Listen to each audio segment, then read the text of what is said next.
dar continuidade no nosso conteúdo de Química. Hoje a gente vai ver o assunto que a gente chama dentro da Química de termodinâmica, ou seja, a gente vai estudar um pouquinho de Química misturado com calor, beleza? Bem, o que a gente precisa saber de termoquímica? Termoquímica, ela vai estudar as transformações e as energias que estão envolvidas dentro das reações químicas. Então a gente vai começar a ver um pouquinho de Joule, de quilocaloria, de calorias, beleza? Vai ter uma contazinha muito básica para a gente fazer, vamos trabalhar com gráficos, certo? Mas é muito tranquilo, vamos acompanhar. Bem, as transformações químicas, elas sempre vão envolver ou absorção de calor ou liberação de calor. Esses são os dois tipos de reação que a gente vai estar estudando hoje. Para a gente começar a entender como funciona esse processo, vamos começar a ver desde o iniciozinho lá da química, no nosso início de ano, que a gente estudou as transformações do estado físico da matéria, né? As mudanças que acontecem. Aqui a gente tem esse exemplozinho do sólido para o líquido, do líquido para o gasoso. A gente tem esses três estados e a gente tem as transformações, né? Fusão, ebulição, a transformação do estado gasoso. A gente vai ter, quando a gente tem de sólido para líquido para gasoso, a gente vai ter um processo aí de absorção de calor. Ou seja, para aquela mudança acontecer, a substância, o produto, ele está absorvendo o calor. Quando a gente tem esse processo de forma contrária, ou seja, do estado gasoso indo para o estado líquido e do estado líquido indo para o estado sólido, a gente tem o contrário disso, a gente vai ter uma liberação de calor acontecendo, certo? Essa energia que é gerada nas reações, a gente chama ela de entalpia. Vocês vão acompanhar ao longo da matéria que essa palavra vai aparecer muito. Então, vamos entender bem o significado dela para a gente não gerar dúvidas no futuro. Entalpia é a energia gerada a partir dessas reações, seja de liberação, seja de absorção, certo? E ela acontece decorrente ao rearranjo das ligações. A gente sabe que dentro de uma reação a gente tem os reagentes, que são o início da reação, né? E eles vão se rearranjar quando essa reação começa a acontecer. As ligações podem ser quebradas, outras vão ser feitas, certo? E aí aquelas substâncias, aqueles átomos que estão ali envolvidos, eles vão se rearranjar, formando novos produtos, formando substâncias novas, beleza? Essa energia que é calculada, que está ali dentro e que é proveniente desse rearranjo das ligações, seja de formação de novas ligações, seja de quebra de ligações, a gente chama e dá o nome de entalpia, correto? Bem, essa entalpia a gente dá essa letrinha H, é o símbolo dela, certo? E essa energia ela está localizada dentro da molécula. Quando a gente está falando ali de quebra de ligação, a gente já estudou isso também quando a gente viu as ligações químicas, as interações intermoleculares, certo? Essa ligação, essa energia é proveniente, né, de dentro da molécula, correto? Bem, dentro das reações químicas, a gente não vai calcular essa entalpia, esse valor que vem em forma de número, ela já é dada pra gente. Ou seja, quando você vai fazer uma questão no vestibular, numa prova da escola, a questão ela já vem com esse dado. Ele precisa dar isso para você porque esses valores são calculados em laboratório. A gente não faz cálculo para encontrar eles, certo? Então ele vai estar ou dentro do texto, dentro da questão, ou ele vai estar em forma de tabelinha. A gente vai ver também como que ele pode aparecer para a gente numa futura questão. Bem, aqui a gente tem essa reação e por que a gente trabalha dentro da reação?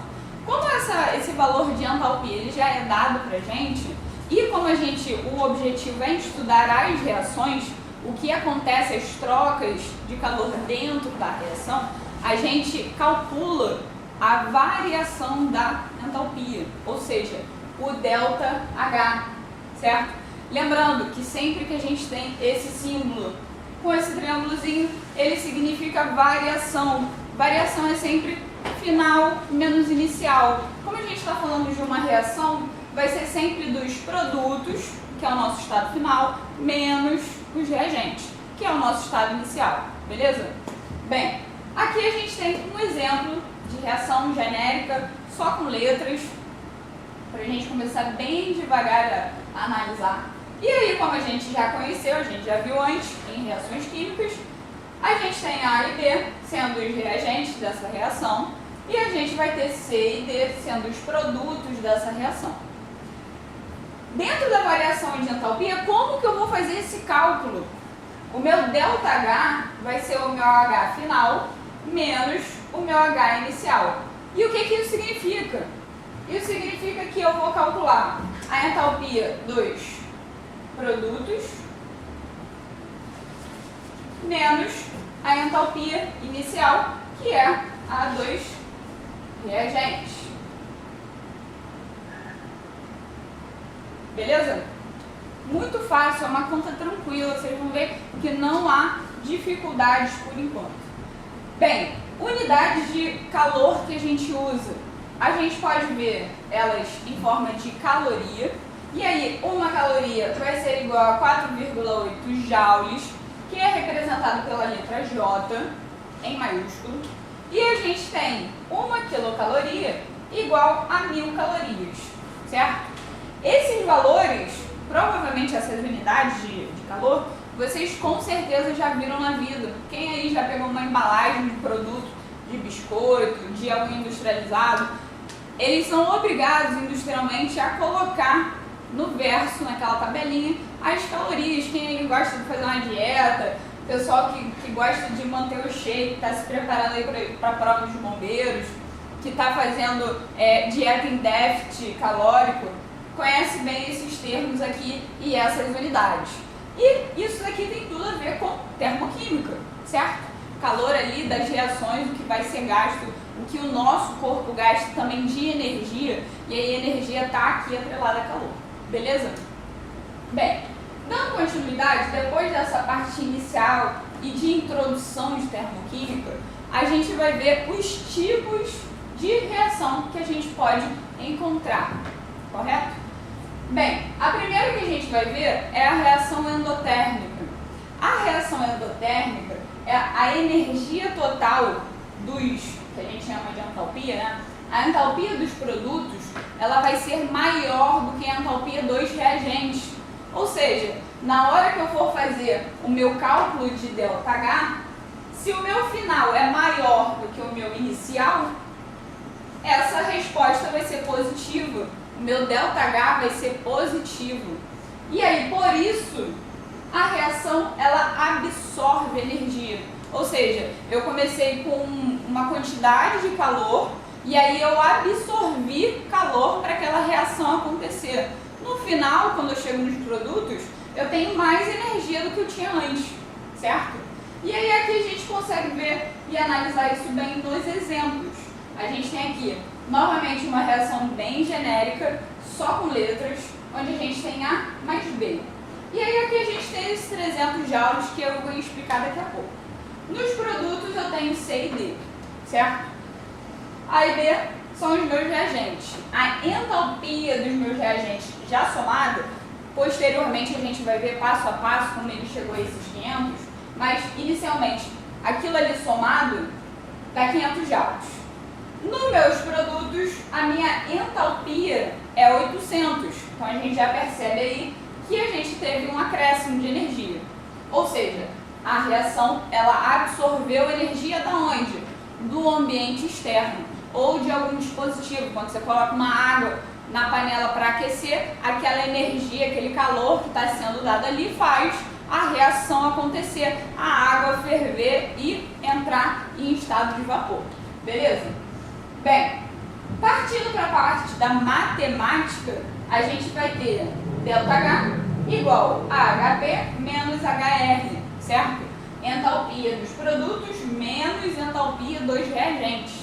Quando a gente substitui os valores numéricos aqui nas letrinhas, a gente tem ΔH menos 800 igual a 800 menos 500. 800 menos 500, 300 positivo.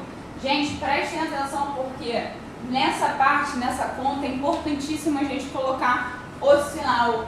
É o sinal que vai ajudar a gente a entender se ela está absorvendo calor, ou seja, está ganhando, e aí por isso ela fica positiva, ou se ela está perdendo, certo? E é isso que vai determinar se uma reação vai ser endotérmica ou exotérmica.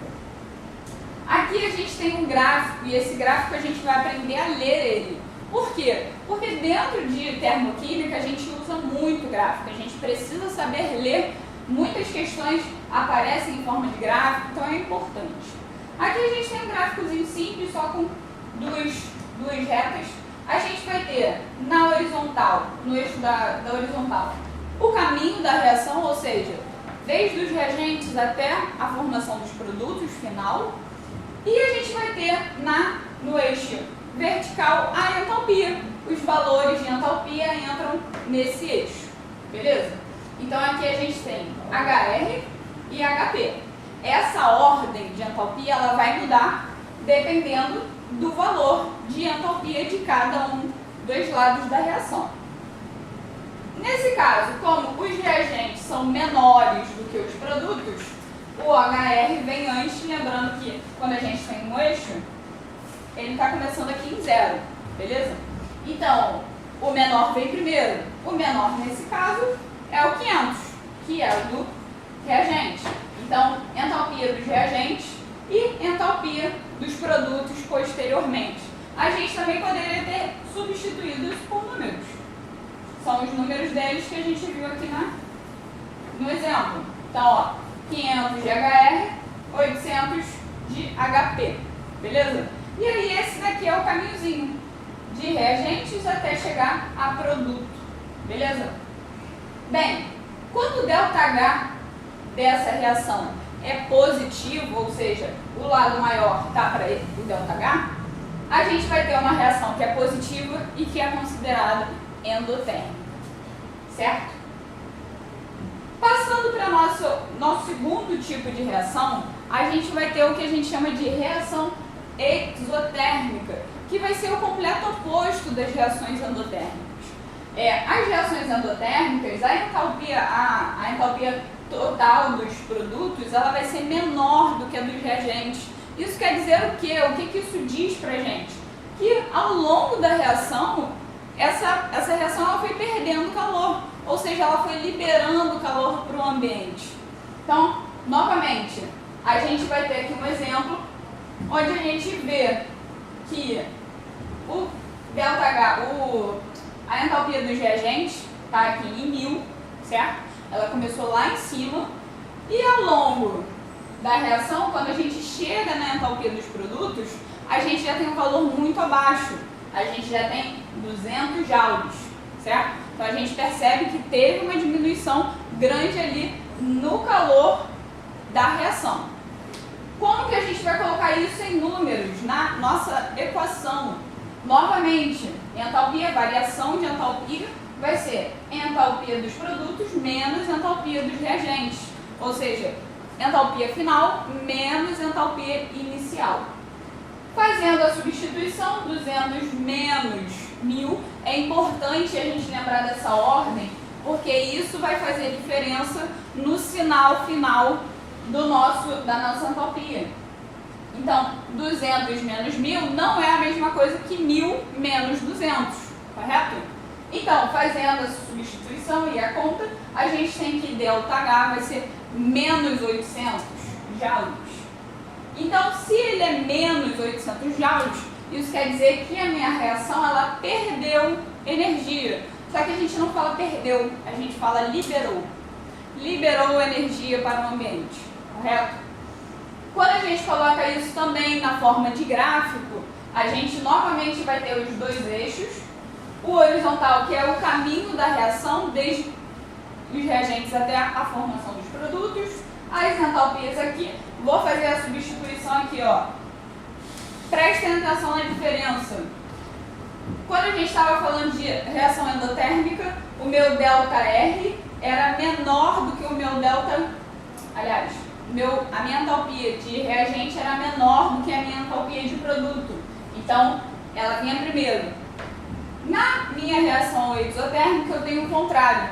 A minha energia de reagente ela é muito alta, então ela já está aqui em cima. Ela já está lá em cima em 1000. E a minha entalpia baixa é a entalpia dos produtos. Então é ela que vem primeiro. Essa daqui é uma diferença grande. Esses valores eles não são estáticos, eles vão depender e variar de questão para questão, que a questão está pedindo, certo? E aí a gente tem a diferença, ó. Na endotérmica a gente tinha reagente embaixo e produto em cima. Na minha exotérmica eu tenho reagente aqui em cima e ele perdendo energia até chegar nos produtos, certo? Como essa reação ela é ΔH menor que zero, certo? O biquinho menor fica para o ΔH.